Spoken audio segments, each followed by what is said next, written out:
Chapter 8 of The Great Gatsby by F. Scott Fitzgerald. I couldn't sleep all night. A foghorn was groaning incessantly on the sound, and I tossed half sick between grotesque reality and savage, frightening dreams. Toward dawn, I heard a taxi go up Gatsby's drive, and immediately I jumped out of bed and began to dress. I felt that I had something to tell him, something to warn him about, and morning would be too late.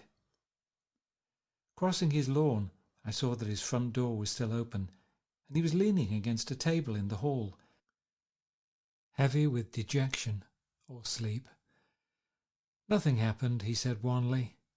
I waited, and about 4 o'clock she came to the window and stood there for a minute, and then turned out the light. His house had never seemed so enormous to me as it did that night, when we hunted through the great rooms for cigarettes. We pushed aside curtains that were like pavilions, and felt over innumerable feet of dark wall for electric light switches. Once I tumbled with a sort of splash upon the keys of a ghostly piano. There was an inexplicable amount of dust everywhere, and the rooms were musty, as though they hadn't been aired for many days. I found the humidor on an unfamiliar table, with 2 stale dry cigarettes inside. Throwing open the French windows of the drawing-room, we sat smoking out into the darkness. "You ought to go away," I said. "It's pretty certain they'll trace your car." "Go away now, old sport?" "Go to Atlantic City for a week, or up to Montreal." He wouldn't consider it. He couldn't possibly leave Daisy until he knew what she was going to do. He was clutching at some last hope, and I couldn't bear to shake him free. It was this night that he told me the strange story of his youth with Dan Cody. Told it to me because J. Gatsby had broken up like glass against Tom's hard malice, and the long secret extravaganza was played out. I think that he would have acknowledged anything now without reserve, but he wanted to talk about Daisy. She was the first nice girl he had ever known. In various unrevealed capacities he had come in contact with such people, but always with indiscernible barbed wire between. He found her excitingly desirable.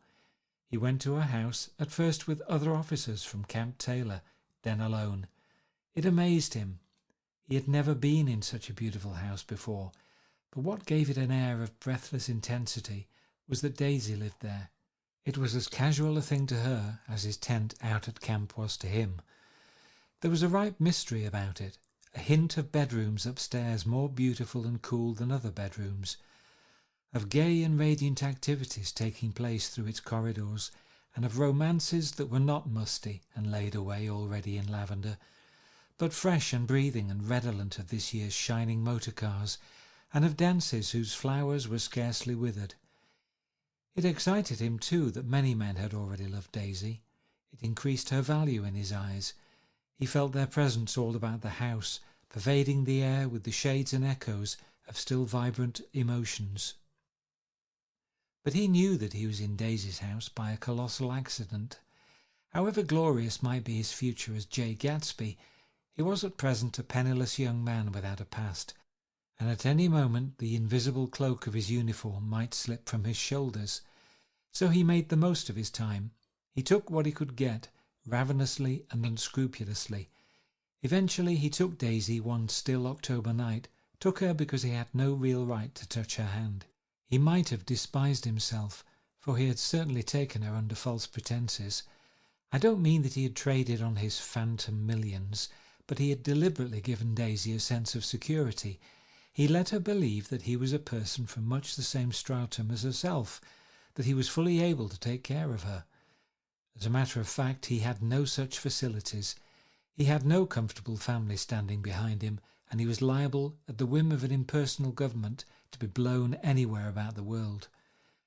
But he didn't despise himself, and it didn't turn out as he had imagined.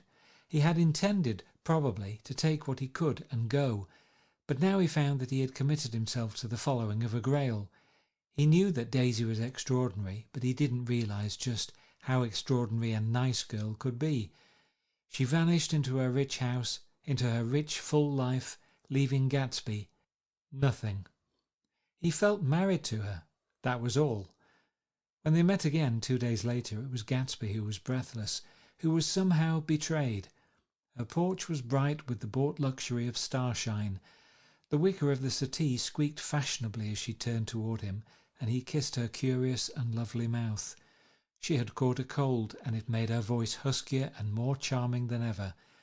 And Gatsby was overwhelmingly aware of the youth and mystery that wealth imprisons and preserves, of the freshness of many clothes, and of Daisy gleaming like silver, safe and proud above the hot struggles of the poor. I can't describe to you how surprised I was to find out I loved her, old sport.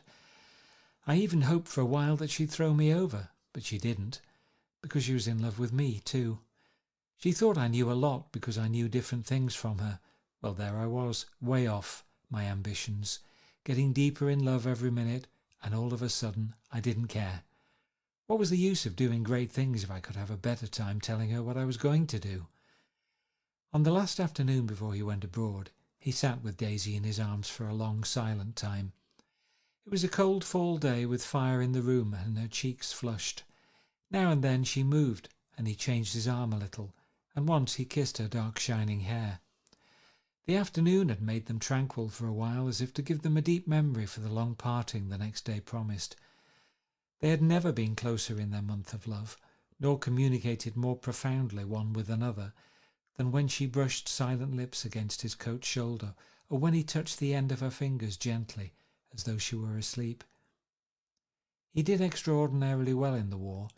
He was a captain before he went to the front, and following the Argonne battles he got his majority, and the command of the divisional machine guns. After the armistice he tried frantically to get home, but some complication or misunderstanding sent him to Oxford instead. He was worried now. There was a quality of nervous despair in Daisy's letters. She didn't see why he couldn't come. She was feeling the pressure of the world outside, and she wanted to see him and feel his presence beside her, and be reassured that she was doing the right thing after all. For Daisy was young, and her artificial world was redolent of orchids and pleasant, cheerful snobbery, and orchestras which set the rhythm of the year, summing up the sadness and suggestiveness of life in new tunes. All night the saxophones wailed the hopeless comment of the Beale Street blues, while 100 pairs of golden and silver slippers shuffled the shining dust.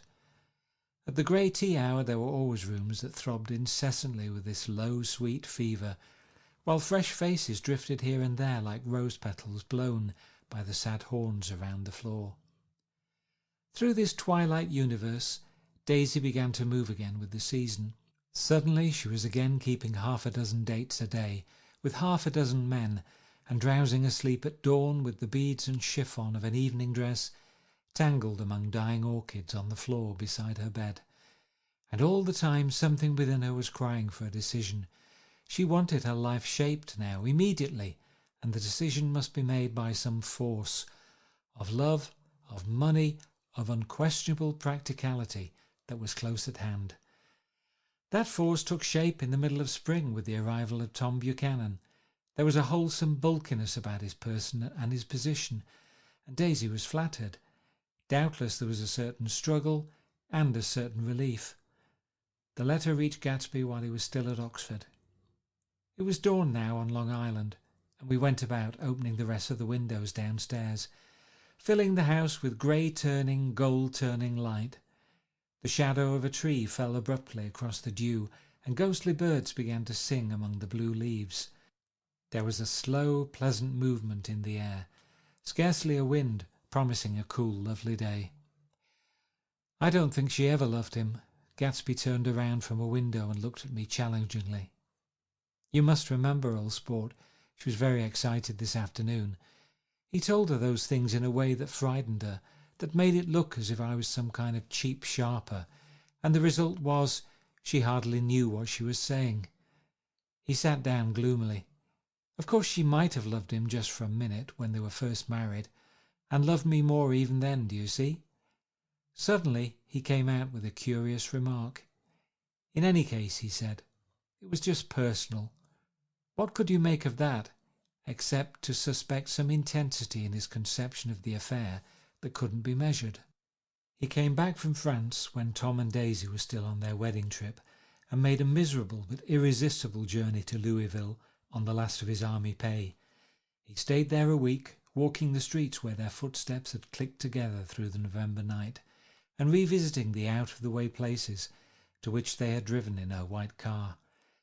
Just as Daisy's house had always seemed to him more mysterious and gay than other houses, so his idea of the city itself, even though she was gone from it, was pervaded with a melancholy beauty.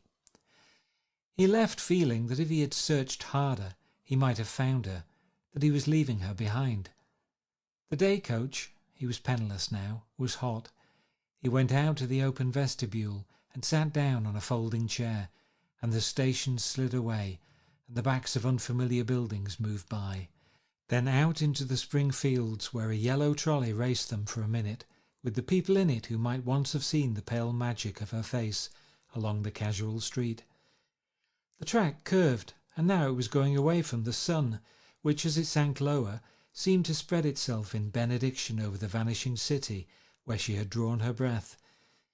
He stretched out his hand desperately as if to match only a wisp of air, to save a fragment of the spot that she had made lovely for him, but it was all going by too fast now for his blurred eyes, and he knew that he had lost that part of it, the freshest and the best, forever. It was 9 o'clock when we finished breakfast and went out on the porch. The night had made a sharp difference in the weather, and there was an autumn flavour in the air. The gardener, the last one of Gatsby's former servants, came to the foot of the steps. "I'm going to drain the pool today, Mr. Gatsby. Leaves will start falling pretty soon, and then there's always trouble with the pipes." "Don't do it today," Gatsby answered. He turned to me apologetically. "You know, old sport, I've never used that pool all summer." I looked at my watch and stood up. 12 minutes to my train. I didn't want to go to the city. I wasn't worth a decent stroke of work, but it was more than that. I didn't want to leave Gatsby. I missed that train, and then another, before I could get myself away. "I'll call you up," I said finally. "Do, old sport. I'll call you about noon." We walked slowly down the steps. "I suppose Daisy'll call too." He looked at me anxiously, as if he hoped I'd corroborate this. "I suppose so." "Well, goodbye." We shook hands and I started away. Just before I reached the hedge, I remembered something and turned around. "They're a rotten crowd," I shouted across the lawn. "You're worth the whole damn bunch put together." I've always been glad I said that. It was the only compliment I ever gave him, because I disapproved of him from beginning to end. First he nodded politely, and then his face broke into that radiant and understanding smile, as if we'd been in ecstatic cahoots on that fact all the time. His gorgeous pink rag of a suit made a bright spot of colour against the white steps, and I thought of the night when I first came to his ancestral home 3 months before. The lawn and drive had been crowded with the faces of those who guessed at his corruption, and he had stood on those steps, concealing his incorruptible dream as he waved them goodbye. I thanked him for his hospitality. We were always thanking him for that, I and the others. "Goodbye," I called. "I enjoyed breakfast, Gatsby." Up in the city I tried for a while to list the quotations on an interminable amount of stock. Then I fell asleep in my swivel chair. Just before noon the phone woke me and I started up with sweat breaking out on my forehead. It was Jordan Baker. She often called me up at this hour because the uncertainty of her own movements between hotels and clubs and private houses made her hard to find in any other way. Usually her voice came over the wire as something fresh and cool, as if a divot from a green golf links had come sailing in at the office window. But this morning it seemed harsh and dry. "I've left Daisy's house," she said. "I'm at Hempstead, and I'm going down to Southampton this afternoon." Probably it had been tactful to leave Daisy's house, but the act annoyed me, and her next remark made me rigid. "You weren't so nice to me last night." How could it have mattered then? Silence for a moment, then. "However, I want to see you." "I want to see you too. Suppose I don't go to Southampton and come into town this afternoon?" "No, I don't think this afternoon." "Very well. It's impossible this afternoon. Various—" We talked like that for a while, and then abruptly we weren't talking any longer. I don't know which of us hung up with a sharp click, but I know I didn't care. I couldn't have talked to her across a tea table that day if I never talked to her again in this world. I called Gatsby's house a few minutes later, but the line was busy. I tried 4 times. Finally, an exasperated central told me the wire was being kept open for long distance from Detroit. Taking out my timetable, I drew a small circle around the 3:50 train. Then I leaned back in my chair and tried to think. It was just noon.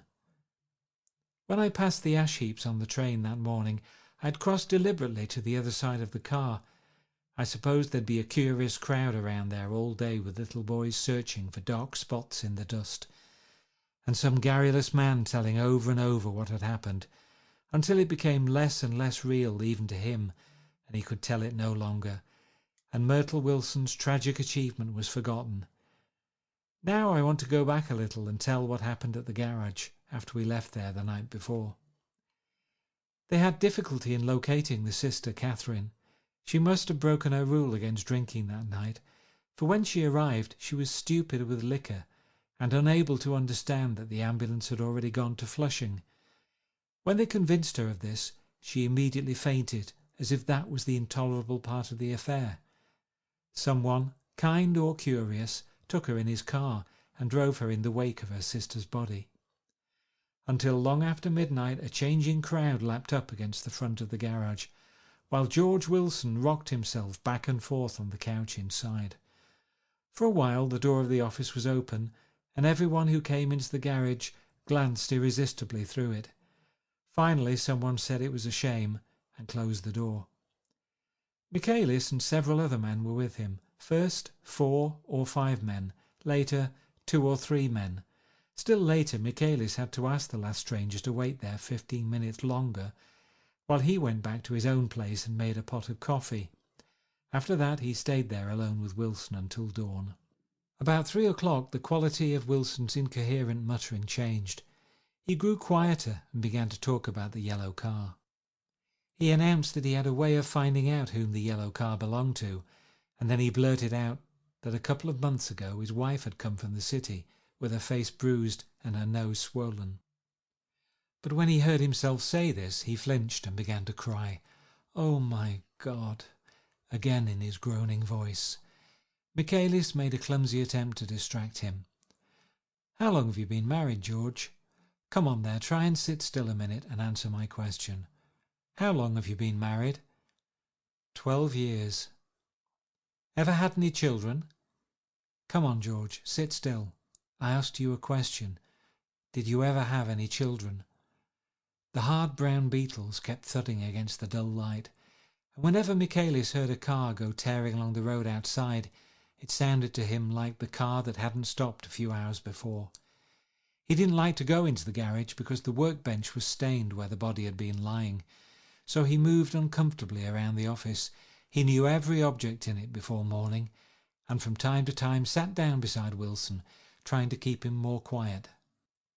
"Have you got a church you go to sometimes, George? Maybe even if you hadn't been there for a long time? Maybe I could call up the church and get a priest to come over, and he could talk to you, see?" "Don't belong to any." "You ought to have a church, George, for times like this. You must have gone to church once. Didn't you get married in a church? Listen, George, listen to me. Didn't you get married in a church?" That was a long time ago. The effort of answering broke the rhythm of his rocking. For a moment he was silent. Then the same half-knowing, half-bewildered look came back into his faded eyes. "Look in the drawer, there," he said, pointing at the desk. "Which drawer?" "That drawer, that one." Michaelis opened the drawer nearest his hand.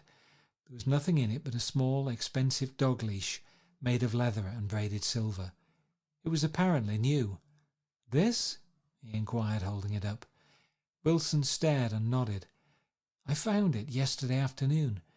She tried to tell me about it, but I knew it was something funny." "You mean your wife bought it?" "She had it wrapped in tissue paper on her bureau."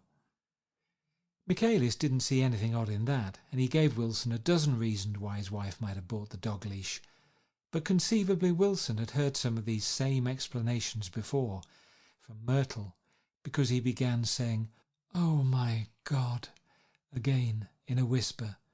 His comforter left several explanations in the air.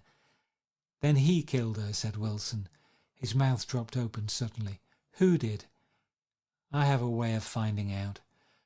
"You're morbid, George," said his friend. "This has been a strain to you, and you don't know what you're saying. You'd better try and sit quiet till morning." "He murdered her." "It was an accident, George." Wilson shook his head. His eyes narrowed and his mouth widened slightly with the ghost of a superior. "I know," he said definitely. "I'm one of these trusting fellas, and I don't think any harm to nobody. But when I get to know a thing, I know it. It was the man in that car. She ran out to speak to him and he wouldn't stop." Michaelis had seen this too, but it hadn't occurred to him that there was any special significance in it. He believed that Mrs. Wilson had been running away from her husband rather than trying to stop any particular car. How could she have been like that? "She's a deep one," said Wilson, as if that answered the question. He began to rock again, and Michaelis stood, twisting the leash in his hand. "Maybe you got some friend that I could telephone for, George?" This was a forlorn hope. He was almost sure that Wilson had no friend. There was not enough of him for his wife. He was glad a little later when he noticed a change in the room, a blue quickening by the window, and realized that dawn wasn't far off. About 5 o'clock it was blue enough outside to snap off the light. Wilson's glazed eyes turned out to the ash heaps, where small grey clouds took on fantastic shapes and scurried here and there in the faint dawn wind. "I spoke to her," he muttered, after a long silence. "I told her she might fool me, but she couldn't fool God. I took her to the window." With an effort he got up and walked to the rear window and leaned with his face pressed against it. "And I said, 'God knows what you've been doing, everything you've been doing. You may fool me, but you can't fool God.'" Standing behind him, Michaelis saw with a shock that he was looking at the eyes of Dr. T.J. Eckelberg, which had just emerged, pale and enormous, from the dissolving night. "God sees everything," repeated Wilson. "That's an advertisement," Michaelis assured him. Something made him turn away from the window and look back into the room, but Wilson stood there a long time, his face close to the window pane, nodding into the twilight. By 6 o'clock Michaelis was worn out and grateful for the sound of a car stopping outside. It was one of the watchers of the night before who had promised to come back, so he cooked breakfast for 3, which he and the other man ate together. Wilson was quieter now, and Michaelis went home to sleep. When he awoke 4 hours later and hurried back to the garage, Wilson was gone. His movements, he was on foot all the time, were afterward traced to Port Roosevelt and then to Gad's Hill, where he bought a sandwich that he didn't eat and a cup of coffee. He must have been tired and walking slowly, for he didn't reach Gad's Hill until noon. Thus far there was no difficulty in accounting for his time. There were boys who had seen a man acting sort of crazy, and motorists at whom he stared oddly from the side of the road. Then for 3 hours he disappeared from view. The police, on the strength of what he said to Michaelis, that he had a way of finding out, supposed that he spent that time going from garage to garage thereabout, inquiring for a yellow car. On the other hand, no garageman who had seen him ever came forward, and perhaps he had an easier, surer way of finding out what he wanted to know. By 2:30 he was in West Egg, where he asked someone the way to Gatsby's house, so by that time he knew Gatsby's name. At 2 o'clock Gatsby put on his bathing suit and left word with the butler that if anyone phoned, word was to be brought to him at the pool. He stopped at the garage for a pneumatic mattress that had amused his guests during the summer, and the chauffeur helped him pump it up.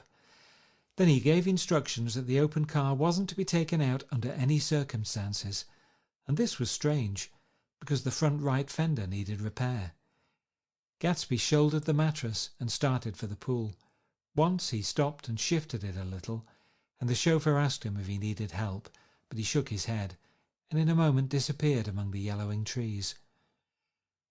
No telephone message arrived, but the butler went without his sleep and waited for it until 4 o'clock.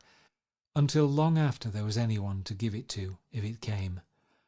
I have an idea that Gatsby himself didn't believe it would come, and perhaps he no longer cared. If that was true, he must have felt that he had lost the old warm world, paid a high price for living too long with a single dream.